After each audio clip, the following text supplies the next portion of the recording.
Yep, I'm ready. Alrighty.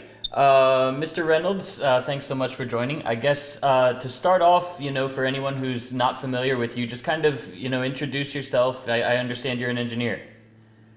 Yeah, thanks so much for having me. I am an engineer. I'm a chief engineer on merchant ships. I graduated from the U.S. Merchant Marine Academy in 1987, and I've been going to sea ever since.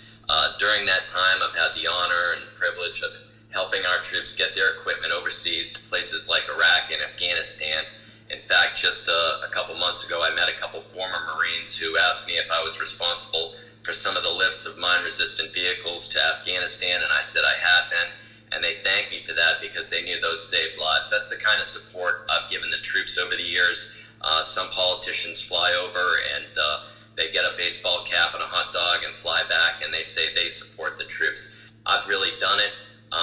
When I'm a chief engineer out at sea and the ship breaks down, I don't have any backstop. I don't have the luxury of saying that maybe next year we'll get to it. I have to get to it right away. And I think that's the kind of drive and urgency and grit we need in Congress right now. So obviously you're running up against somebody who's very well known, not just in South Carolina, but really all across the nation in Lindsey Graham. It's a big task to run against someone like that. So what made you want to take on a big task like that? Well, as an engineer, I kept looking at Congress and seeing it's broken. I kept walking past it, and engineers don't like to walk past broken things for too long. So I said, what can we do to fix it? And I started to look at it, and I realized the problem is that we have the wrong people up there. They're not really solutions people. They're politicians who want to get reelected. That's their incentive. Lindsey Graham's been up there 25 years. All he does is raise money. He goes up to the Hamptons, out to Hollywood, California to raise money from the richest people in America. And I thought if I could apply myself and have a campaign about ethics and about what it means to be serving your country in Washington instead of serving your own personal ambitions, that perhaps I could break through. I know he has a lot of money. He has $12 million, but that's part of the problem up there. All the money that's up there, they keep going up, and the first thing they do is try to get more money. As soon as he gets reelected or if somebody else gets reelected, they go up there and they get part of this machine. That's why I'm only running for one term. I'm not going to raise any more money. I'm not going to campaign again. When I go up there, I work for you, the people of South Carolina, the constituents here, instead of my own personal ambitions. We got too many politicians who are working for themselves up there. I have some ethics rules you can look at on my website. I just had an op-ed in the Post and Courier today. You can have a look at my website. I have a new constitutional term limit amendment. I have a new oath of office. We see these senators up there trading on inside information, allegedly, and that's the kind of corruption I want to root out. That's one of the most interesting things about you, I think, is your whole, you're just saying, I'm going to be one and done, one term and I'm out of there. It completely goes against everything that you see right now. If you could just kind of talk more about that, about why you want to make that decision. 6 years and you're done. Well, as an old college professor said to me about college, get in, get out, get on with your life. There's a lot of people up there whose primary ambition is just to be a career politician, and I don't want to be that. I think that the problem is we have too many people who have been up there too long, and they're just trying to get reelected, and they like the gig out there. They like the perks, going to the barbershop, going to the gym, and they get too comfortable. When they get too comfortable, they worry more about their reelection prospects than they do about the things that America really needs. We have a Social Security trust fund running out, Medicare running out. We have a national debt that's spiraling out of control. Why do they never address it? Because their needs come first. Ian Lindsey Graham has said it. He said, I want to remain relevant. The business of getting reelected is of paramount importance to him, and I want to flip that on its head. I thought if I could change that dynamic around, then maybe people would be attracted to my campaign and they'd say, you know what, we need more people who just want to go up there, serve the country, and come home. Very interesting stuff. We can't talk to somebody who is running for Senate without bringing up obviously the biggest story in the world right now, the coronavirus. So it's really interesting when I've kind of researched you. You really strike me as somebody who's just, like you're a self-described moderate Republican, and when You see what's going on regarding the coronavirus. You have the people, it seems like there are two extremes. On one extreme, you've got people who are like, open up everything right now, let's get on with our lives. And then on the other extreme, it's no, we're staying locked down for who knows how long, because if you say anything against that, then you just want people to die.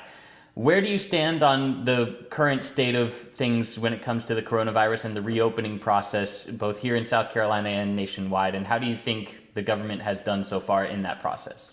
Well, I think the states have tried to do a good job. I applaud Governor McMaster.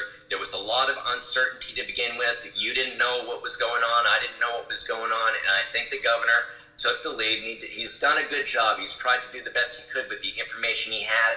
And a lot of governors are the same way. So let's follow the guidelines. I wear my mask when I'm out there. I try to, abide by the guidelines. I think one of the most important things, really, that could work is if the president wore the mask and said it's okay to wear a mask. It doesn't mean that you're not a man again. My ship got hit by a 60-foot wave on Thanksgiving Day, and I saw the steel buckle out there.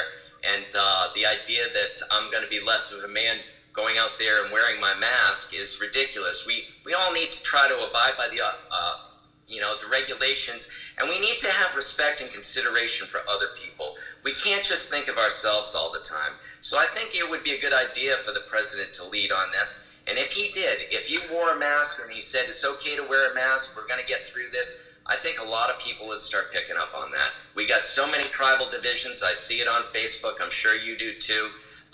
People are really full of hate, but when you meet them out in the real world, when you're face to face with voters, most people are respectful, they're kind, they're considerate, they're decent people. You get behind that keyboard and that screen and things start to change. But out on the street, you meet kind, decent people that will help you any day of the week. You brought up one more thing I wanted to touch on as well. Just your thoughts on President Trump. I believe I heard you say you didn't vote for him in 2016. Is that right? That's correct. I didn't vote for him in 2016. Neither did Lindsey Graham. And if you remember Lindsey Graham, before the president was elected, he was the most vocal critic of the president because he thought Trump was going to lose. After the president lost, Lindsey Graham changed his tune because now he's the president. Lindsey Graham is going to go wherever the power is. That's the kind of guy he is. He's going to punch down, and then when that doesn't work, he's going to suck up. And that's not the kind of guy you want in office. Do you really trust him for another 6 years? Because now he's starting to have these hearings, but he does this every time round. He gets to the end of his term, and he starts a little something. He says, well, I got to finish it. You got to vote for me. I think it's time that we move past those little tricks and vote for somebody new. Have a look at me. There you go. I think that covers everything I wanted to ask you. I just want to give you one more chance to say anything you want to say to our viewers before we head out. Right. Please visit me on reynolds2020.com, and you can email me. I'm very available. You can post a comment on Facebook. I try to reply, but sometimes, those comments get buried, and I apologize if I don't get to them all. And we need something new up there. We need to reform Congress to make it a Congress for you, not for them, not for the career politicians, the fundraisers, the lobbyists. Have a look at my website. Thanks. Awesome. Thank you so much for your time, Mr. Reynolds. I appreciate it. All right. Thanks a lot. Have a good one. All right. Bye.